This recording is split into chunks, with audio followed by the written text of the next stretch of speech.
you have any weapons, any guns? The best, but we won't need them. I'm glad to hear it. I want one anyway. Greetings and welcome to the Man Cave.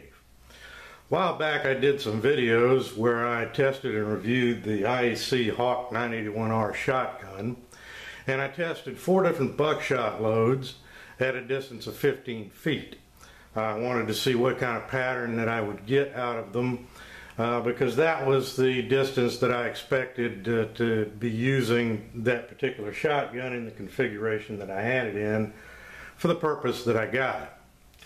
Well, since then I've been planning to do an expanded buckshot patterning test at 25 yards. 25 yards being the maximum distance that I would expect to have to shoot the shotgun for home defense, which is about the distance across my backyard. I apologize for not getting to this sooner. I've made a few attempts, but it seems that every time I try to coordinate my schedule with my cameraman's schedule and the weather's schedule, it just hasn't worked out. Now, I did actually get out last month when we had a nice day and was able to coordinate schedules to start doing this test. I was at that time doing it with a different shotgun, but unfortunately I couldn't complete the test because I had some technical difficulties with that shotgun. I'm going to go into that a little more later and actually show you the video so you can see what happened. But now I'm going to be testing all these loads that you see before you out of the same shotgun, the Hawk 981R that I tested them in the first time. I figured that would be a more fair and relevant test than using a different shotgun anyway. Now, in order to do that test, because the configuration I had the shotgun in before was with pistol grips instead of the stock and a laser sight, as you can see, I have re-outfitted the shotgun with the original shoulder stock, and I replaced the laser sight with a $30 and red dot sight. Now I have bore sighted the red dot sight to the shotgun as close as I can get it. So when we go out to the range to begin the test, before I start doing the buckshot, in order to test see where the point of impact is in relation to the point of aim of the red dot, I'll be using this Winchester 1-ounce rifled slug, because that should give me a better indication than a buckshot pattern. Alright, the original 4 buckshot loads that we tested at 15 feet or in the earlier videos are these 4 here. Now, starting with this one, the Cellier and below, which I don't have a box for. That one's these are for the most part double-aught buck. This is a double-aught buck 9-pellet load with a muzzle velocity of 1,213 feet per second. The next one is the Rio Royal Buck. This is their low recoil load. It's a 9-pellet load at 1,200 feet per second. The next one that we tested of the original 4 is the Hornady Tap, which is this one right here, which is made for personal defense. And let's see if I can find it here. Yeah, that one is an 8-pellet load at 1,600 feet per second, which was pretty stout. And then the last of the 4 that we tested before is this one here, another Hornady load. This is the Critical Defense. It's a 9-pellet load with a muzzle velocity of 1,600 feet per second. It was also a very stout load. Now I've expanded the selection of buckshot loads that I'm going to be testing this time around to include this Federal Classic load, which is a 9 pellet load, 1,325 feet per second. So that's not a terribly stout load, not a low recoil load either, I would think. Okay, the next one is this one here, the Remington Law Enforcement Reduced Recoil Load. It's double-aught buck. It's a 9 pellet load at 1,325 feet per second. So it shouldn't be too bad. The next one is this one here. This is the Winchester Supreme Elite PDX-1. This is a duplex load. I'm especially interested to see how that one performs, because basically it's I think it's 3 double-aught buckshot pellets over a 1 ounce slug. Muzzle velocity is 1,150 feet per second, so that should be a relatively mild recoil load. After that, we have the Hornady Zombie Max. Okay, now I really hate the zombie craze, and I'll be glad when it's over, but I figured I might as well go ahead and try out the Zombie Max as part of the test, just for the heck of it. Now the Zombie Max is it's a double-aught buck. It's an 8 pellet load at 1,600 feet per second. Now my suspicion is that the Zombie Max is probably the same load as the Hornady Critical Defense, just in different packaging. It'll be interesting to compare the patterns between the two. And then we have this right here, which is the Federal Tactical Load number 4 buck. I thought I would throw that in there just for comparison. It's a 27 pellet load at 1,145 feet per second. And there again, it's reduced recoil. Now, one other thing that I'm going to shoot in this test, just for the heck of it, is this right here.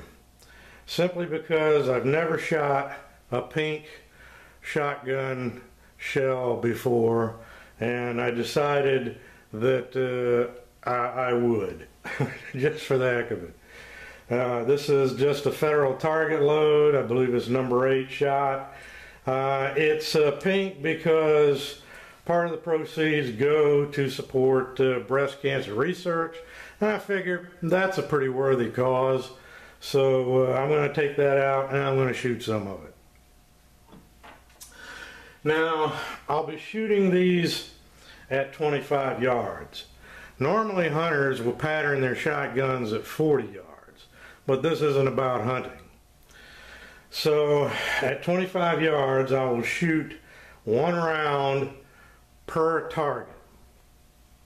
And then when we get done, we'll come back to the man cave and we'll analyze the targets up close and compare the patterns. Alright, now let me tell you a little bit about the technical difficulties I had earlier when trying to do this test. I was going to use my Remington 1100, which is my primary home defense shotgun. I had just installed a new fiber optic front sight on it, and I wanted to test that also. Well, it got a test, and so just so you can see what happened, here comes a little clip taken from that day, and you'll just watch the glowing green dot and you'll see what happens. And here it comes. So I'll be starting with the top target, and the Hornady Critical Defense buckshot load. We'll see how that does.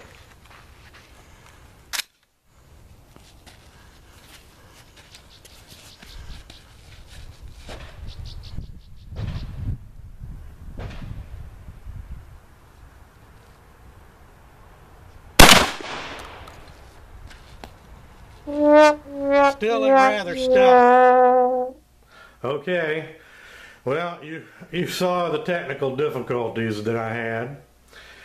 It seems that with that particular sight, there was nothing wrong with the sight itself, but the screws that it came with, the heads of the screws apparently were made too thin, because what happened was when I shot it that first time, the screw heads just ripped right off the screw shank and the sight went flying. The holes in the sight base were just fine. They weren't damaged at all, and the screw shafts were still firmly Loctited into the holes in the barrel. So the fault was completely with the screw heads being too thin. Since then, I have bought some sight mounting screws of the proper threads, and I'll have to fit those, but they have thicker heads, so I believe that'll work better. I'll show you that in another video. So that's about it. So let's say we head out to the range and make some noise.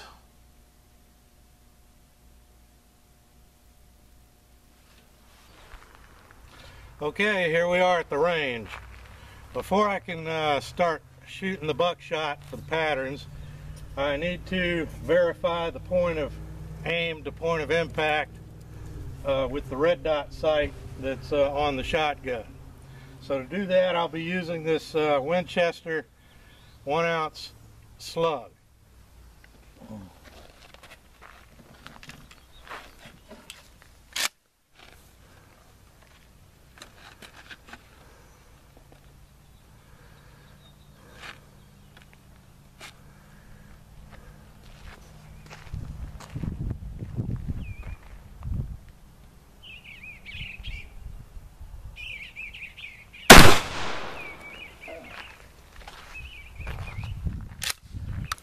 That's not a fun one to shoot.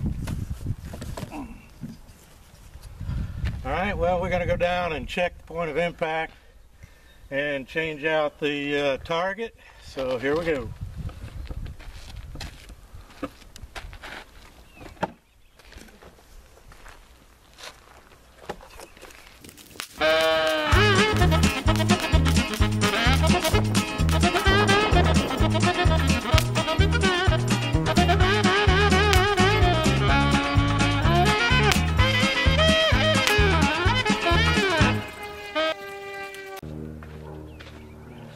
We're going to fire another round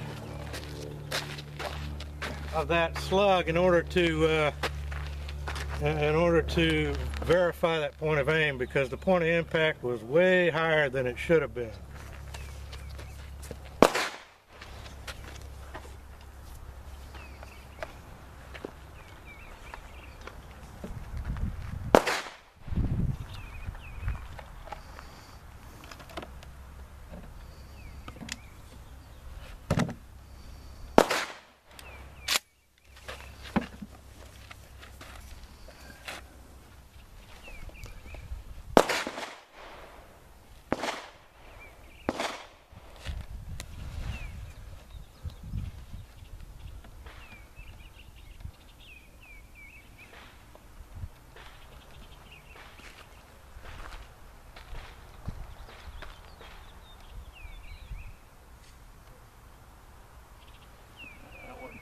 I can't get this the right height.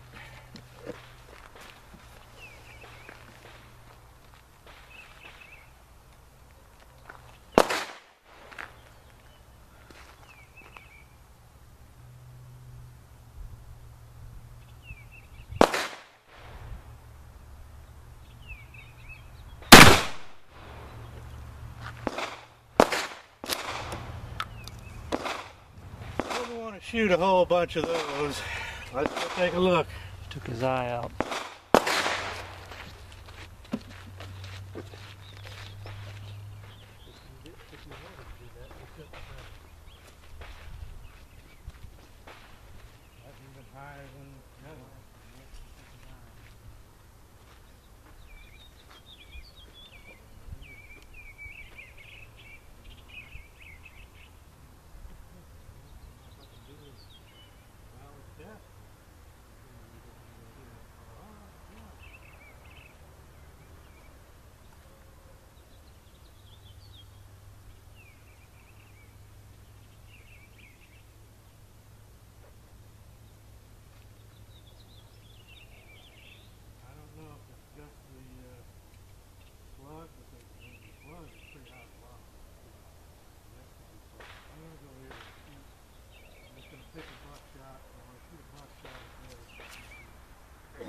we're going to see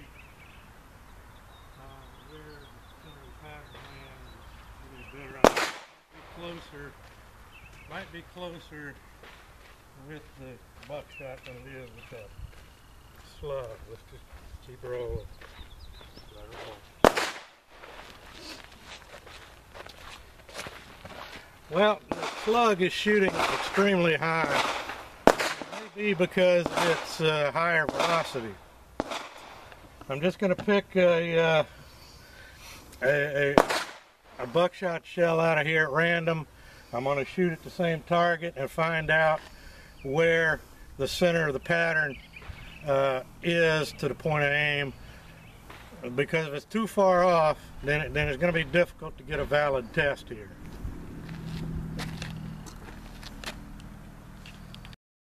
Less talk and more action.